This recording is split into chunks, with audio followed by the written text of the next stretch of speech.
जे तू रब रसूल दी दीद करनी, किसे मर्द फकीर दे चेहरे नूं तक, हुसरो कोलों अकीदत दी अख लैके, पीर रोशन ज़मीर दे चेहरे नूं तक, लजपालां दे हथ विच हथ दे के, अपने दस्तगीर दे चेहरे नूं तक।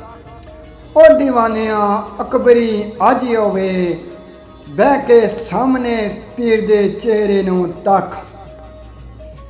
जे नहीं तेनू पीर फकीर मिलिया, लंघी उमर जो समझ बेकार गई है।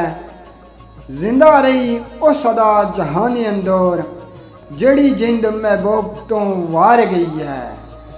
पैर पुट के कदे नहीं पिछे परती, लंघ इश्क दा जो बाजार गई है।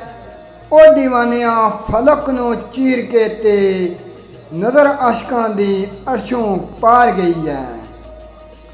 जिथे जिथे फकीर दी नज़र पै गई, सौ रब दी कुलियां सवार गई है।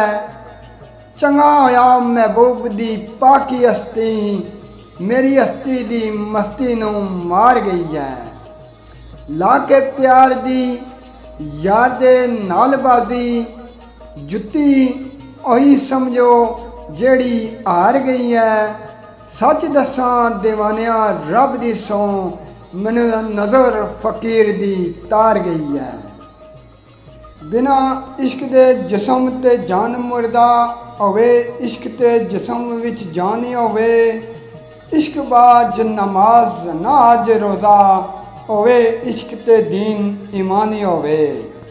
इश्क लैके अर्श तो पार जावे, राह विच भावें ला मकान होवे। पर इश्क उदों दीवानिया होवे पैदा, जदों पीर सोहना मेहरबान होवे। बिना पीर दे गल नहीं हथ आवनी, भावें लख वारी काबे जाके वेख। वली कुतुब दी अख नाल तकदाई, लख अपना आप छुपा के वेख। न्यो अपना आप दी समझ आवनी, गोरे अकल दे लख दौड़ा के वेख।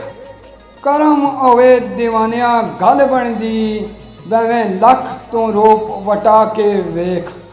भावें लख तो रूप वटा के वेख।